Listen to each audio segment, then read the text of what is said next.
All right, fight fans. Welcome to A-Side Boxing for another episode. We're going to be talking about the Alicia Baumgardner fight, as well as the Frank Martin fight, and we're going to end it with, of course, the countdown to Earl Spence, Terence Crawford. I'm your host, Ray Massey, along with co-host Carlos Massey and Marlon Parker. The Marlon Parker. It's not the Undertaker.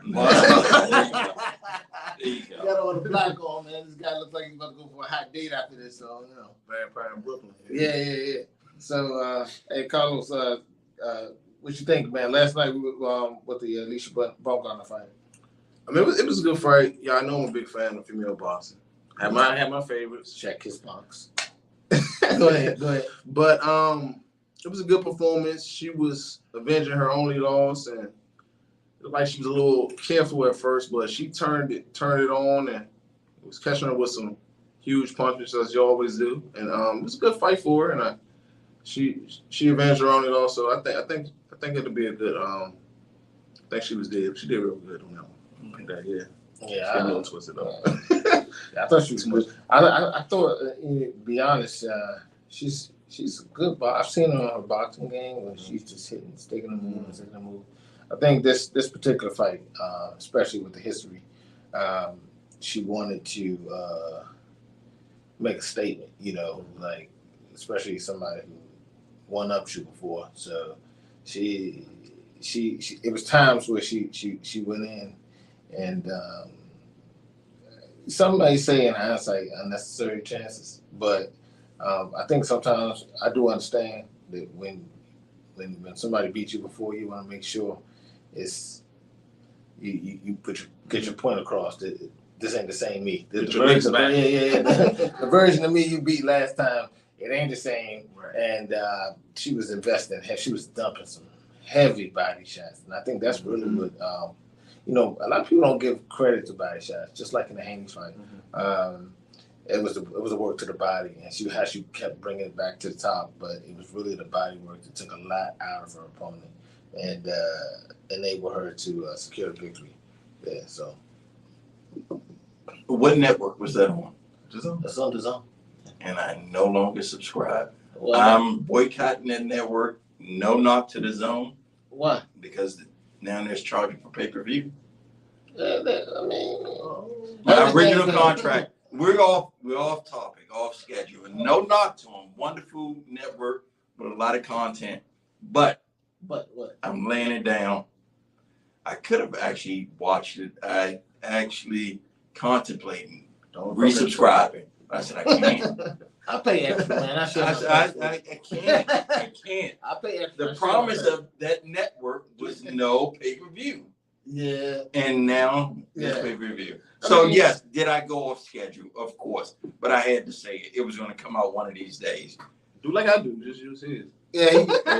A lot of times when I'm watching stuff, the whole family thing comes into play. Because I'm like, man, why can't I watch this thing? It says, you already have users watching it. Mm-hmm. And I'm at the capacity. I'm like, how? Mm-hmm. And then I realized, I called Carlos. Oh, yeah, I'm watching that. I was like, yeah, nice. There you go. On my daughter, it's like we're in the age now, where those shared subscriptions, man, they cost you. But, a lot of these companies are capitalizing on it. And not to stray too far off the topic. We definitely have. Let's just go. Who do I blame? Let's go. Who do I blame? You. Yeah. Yeah, that's what it is. And but anyway, that was a good fight. I don't know. I did not see it. Okay. I like the commentators though. They had Jean Cruz commentating, they had the females commentating. It was pretty fun. I think you have like a whole. You know what? What? Anyone's looking at this, they'll know. I'm trying to catch something with you. What? This man may be frustrated. All right, okay. So the Frank Martin fight. Okay. Good fight. I watched. Good fight. It was kind of putting me out though. I'm not gonna lie. It was moments in the fight. It was moments in the fight that I was like, it was a very tactical fight. It was tactical. Yeah, exactly. Yeah. And listen. What do you think about when you get a little bit older and you're working those early hour shifts, those tactical fights. I don't think I have enough tactical fight in me on a Saturday night. I'm starting to get sleepy. When the fight starts at like midnight or something like that, and you gotta endure a slow start, a super slow start. Yeah. I'm more impressed with the his opposition. Yeah, it was a well matched fight. Great matchmaker. It was a good fight, and I think that, man, we got to see some stuff I got to see some stuff that I know Frank Martin had in his tool belt, because the guy he was fighting was doing just about everything right. What do you think about the outcome of the match? I think it was very close. Okay. Like it was very close. Thank you for saying that. But however, I think Frank stamped it. And that was his name. Yeah. Well, let's not keep going. The guy. Yeah, but it's gonna be. Ain't none of y'all was gonna be. It's all, yeah. But to Martin's credit, the last couple rounds, he really stepped on the gas. Mm-hmm. I mean, he stepped on the gas. He was pressing, and I think that his endurance and his speed, the conditioning in the last couple rounds, edged him out. All right. Question then.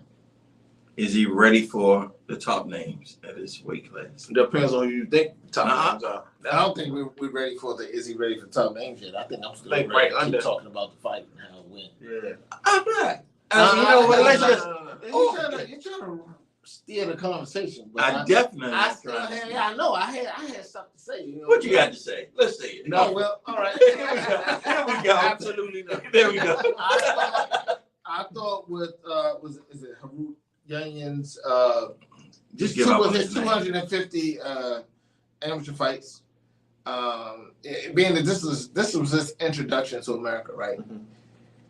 And he's going up against Frank Martin, and he's been heavily touted by Errol Spence, of course, and so he's getting all of the advertisement that a champion will get, even though he hasn't technically won the title. Yeah, he's a WBC. I think they did an eliminator. Yeah, eliminator They champion, something like that. But he's an official champion, and that happens. He's not official title holder. So, but all of that stress on you and to perform at that level, I'm looking forward to seeing him again. I think if I was him, I think some of those fights where you get a loss, I think he gained stock with that one. So now we can turn and start talking about what he. No, let's come back to this. Let's come back to this. This guy, you have to be really careful because you had a close loss in Frank Martin, and the matchmaker can use you as a stepping stone. Who's the guy who was who's a really good fighter? The Green Machine.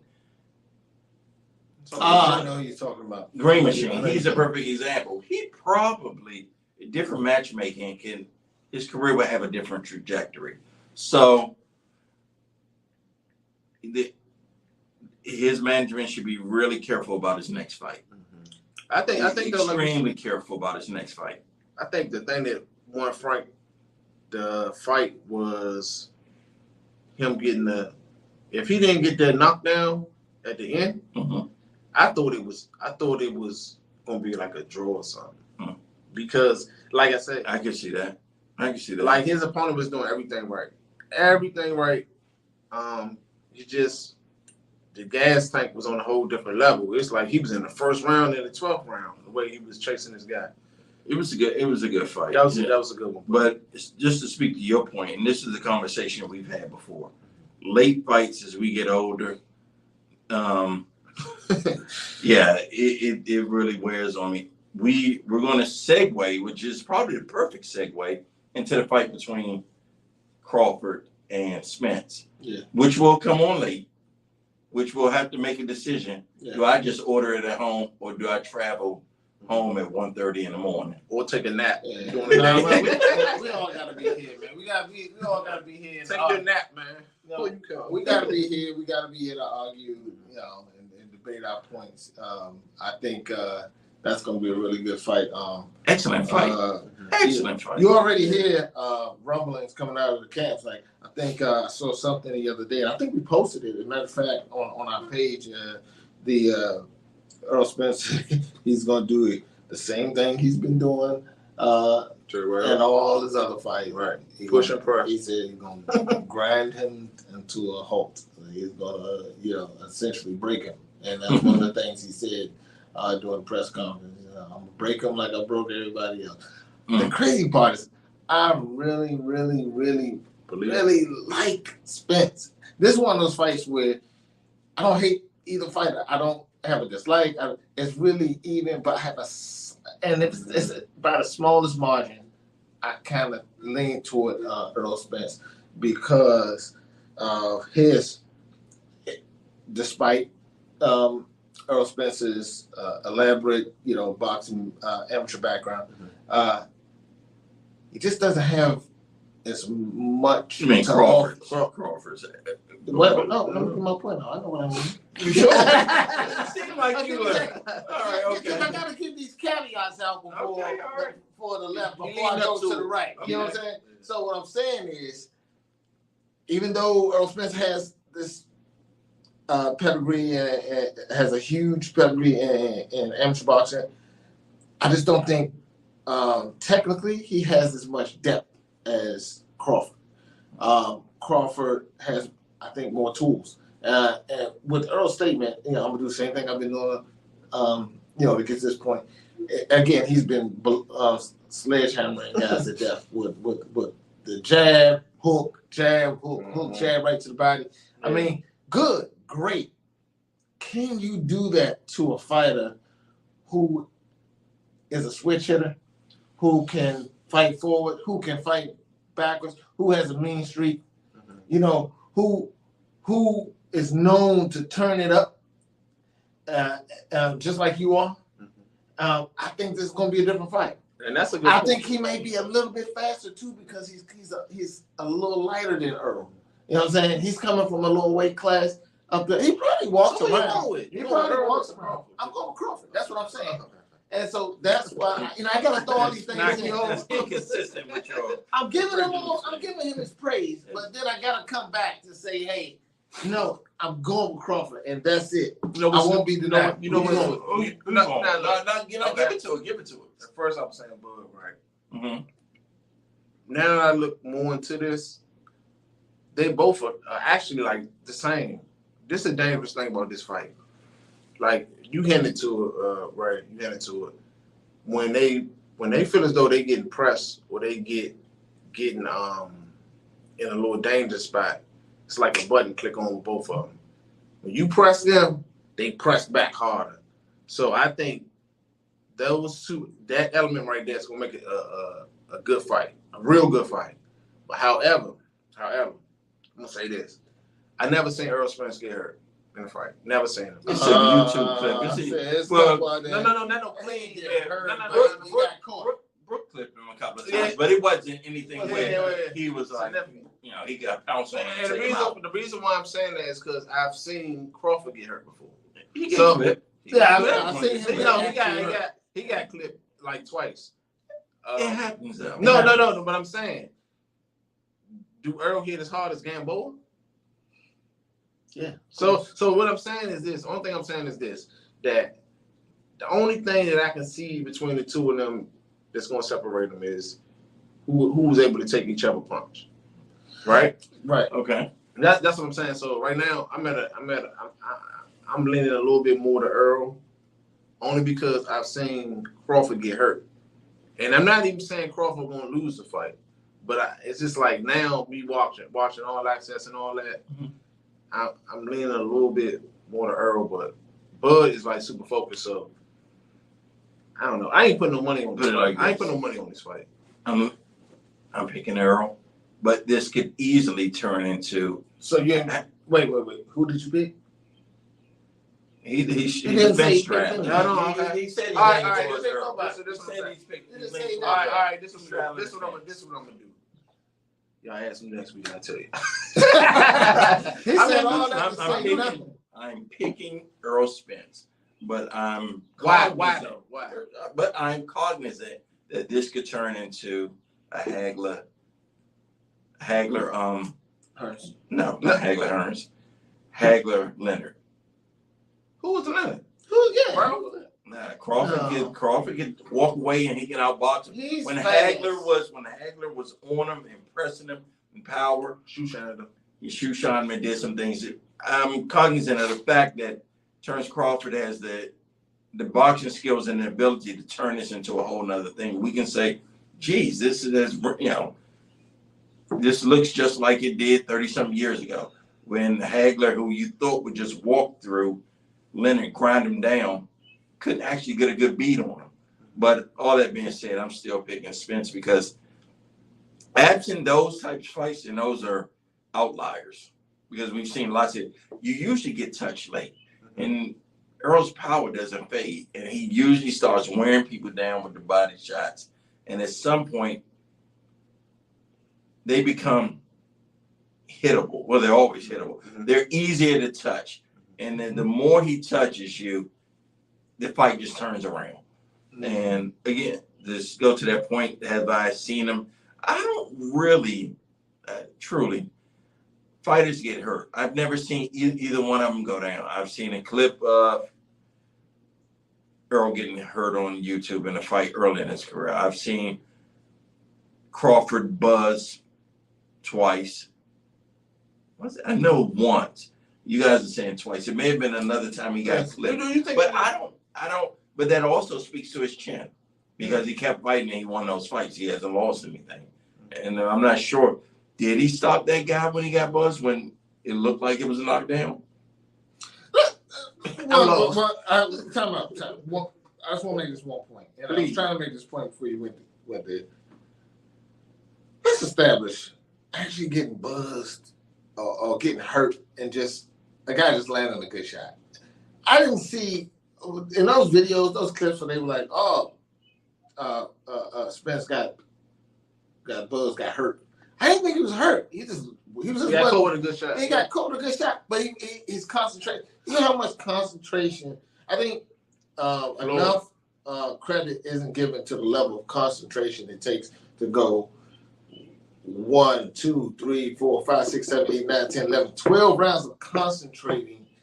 You miss you if you off your ball for 1 second, you get caught with a shot. Yeah. That's what happened, and I think that's all that happened. He got caught with a good shot. Yeah. He wasn't. I didn't see him hurt. When I hear hurt, I'm seeing a guy scrambling, rubber legs, trying to hold on. To me, that's hurt. And if you get your head snapped back by a good shot, that's just a good shot. And to your credit, there was a certain level of concentration for you to count to 12 without fumbling.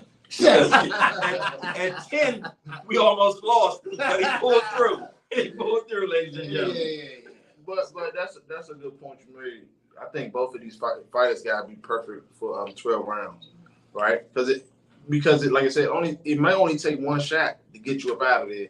Because both of them possess a decent amount of punching power. Now, I think the key thing is beyond decent. Well, what I'm gonna say, the keys to victory in this fight is who controls real estate with their jab the best. If Crawford moves and jabs and moves and do what she does well, I think it's going to make out for. I think that'll be his advantage. That's what I think it will. I think Crawford has a better jab, and I think Earl has been known to take too many shots. And again, the power may not play as big of a part as a lot of people are thinking when you look at the fact that Crawford has good foot movement and a good jab. He might not even get hit. This could be a very different fight. Wait. I'm not saying I don't want to remove this from the realm of reality. You're talking about a fighter who has the ability to move around and has a good jab. I think Crawford will more than likely dictate how this fight goes. Mm-hmm. And not so much Earl. Earl has 1 year straightforward with the sledgehammer shots to the body, and the jabs, jab. Well, Errol can box. I'm not saying he can't box.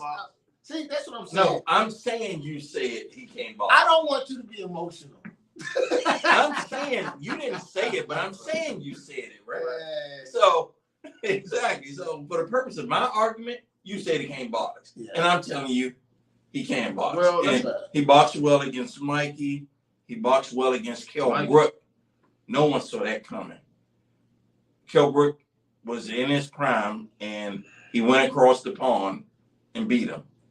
And he was really tough to beat then. He boxed really well then. He can box. The guy can box.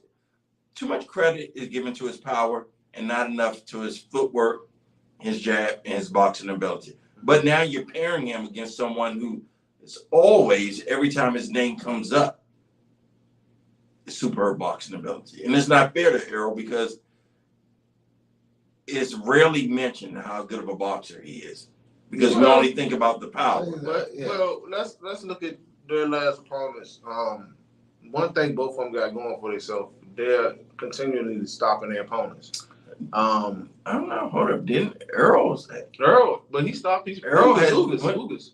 Before Ugas, didn't he have a 3-run fight of not stopping anyone? No, I think. Well, yeah, but I'm saying he still breaking eye sockets. He broke Kell Brook eye socket. He broke Ugas. So how do we shift from stopping them to breaking the eye socket? Yeah, So what I'm saying,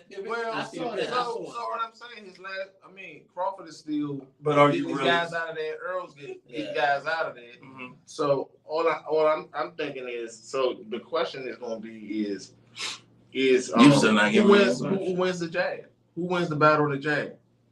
The strong jab or the fast, more accurate jab? The person who keeps jabbing late into the fight. That's who wins it. At some point, someone's going to go away from the jab and try to do what they've done all the time. They'll take some chances. They'll go away from the jab, take some chances, and see if I can really get in there and mix it up. And the person who actually commits to the jab and keeps it going late, should win this fight. Well, look at Ugas. Look at the Ugas fight, though. That's why I said if I was Bud, I would look at Ugas fight because the beginning of that fight, Ugas found success with the jab and going to his body. He neutralized Errol, but then Errol started doing, what he do best, pushing him back with the jab, pushing him back. But how many rounds did Ugas really win? Let's be honest. He didn't win many rounds, but I'm saying he found some success when he was shooting. He was shooting the jab and shooting joints to the body, them looping shots. And we'll go watch it again. Earl wasn't doing what he normally do, and then Ugas just stopped punching. Did we measure success in actual rounds won, or is that controversial? No. You. I mean, sometimes you can fight a guy. You can see little things. That was me taking a shot at him. He didn't even respond the way I wanted. I'm responding to that because sometimes you can see things that work. You can see things from outside the ring that the fighter can't see in the ring. That's why you have to coach. And I think that Ugas may have been on to something. But he didn't. He took too much. He took too much damage. He couldn't. This may be something that Earl can capitalize on. So I think that remains to be seen. Here's another thing. Before we have to bring this up. Earl's taking a lot of punches, but have you ever seen him where he was visibly looked like his eyes were about to close or anything? I've seen Crawford nodded up just a little, like I'm not hearing it. It seems like Earl. We haven't seen when. It was a fight. It was a while ago. It was a while ago. Have you ever seen Earl? You remember when his face looks like he was in a dog fight? If you're looking for me to come in agreement with you, it's not gonna happen, buddy. I'm gonna tell you what. Well, good, because I'm gonna turn. As soon as you would agree with me, I would have turned on you. I'm gonna tell you when his face looked. It looked a little not up, but a little something. When he fought Sean Porter. It looked scratched up. No, but I'm saying he let Sean Porter. He ain't let him. Sean Porter. Sean is good. Yeah. Stop it. No. Listen, what I'm saying though. I was thinking that he would get him up out of there. Look what Crawford did to Sean Porter. Easy work. Yeah, But that opens up a whole Yeah, nother. because Spence gonna make the argument. That was years ago. I beat him up, and you fighting a different version of. Yeah, that was. But I'm saying Crawford ain't get touched like that though. Am I lying? When he fought Porter, he was piecing him up the whole fight. No, but he's gonna make the argument that he was a broken fighter when he came in there. Who was that? We are officially down the rabbit hole. Yeah, down the rabbit hole. Yeah. I mean, we can't agree to disagree. It's gonna be a good fight. Though, yeah. Right? Why would I agree with you two? So you disagree with me? No, that is an agreement. Exactly. No. So you got Spence. Of course. You got nobody. I'm not ready to get mine. I'm going Crawford. And if you've been keeping up with the fight predictions like I have, I've been right most of the time. These two guys are hit or miss. I mean, I don't know. I think Marlon was like 2-0 on the fights last week on Showtime. I was like 1-2. Yeah, I was really. It was I was running hot. I should have been in Vegas. Yeah, you would have got paid. He would have got paid. Yeah, but that's rare though. Most of the time you're wrong. Right. This guy, he uses tarot cards. And for the fans out there, we're about to wrap up, but just so you know, it's not what it looks like. It's not that his negative energy is draining the lighting in here. I think one of our bulbs is going out and it's doing the kind of mid podcast, which makes great conspiracy theory. Well, it only happens when you're talking. No, when you're talking. It's like it's a BS meeting. Dude, look at it. Just it's like, Fred, you don't know what you're talking about. No, it's not. All right. Anyway, we'll catch you. I guess next time we talk to you guys, it'll be after the Spence fight, or we may do another one. Yeah, let's do another one. Let's do another one. I don't like you. Yeah. No, we're gonna do another one before, right? Because this is the countdown. And I have my pick. And we have our picks. So again, if you haven't done so already, please remember to like, share, and subscribe. This is A-Side Boxing. Ray, Carlos, Marlon, and we are out. Here we go. Thank you guys. See ya.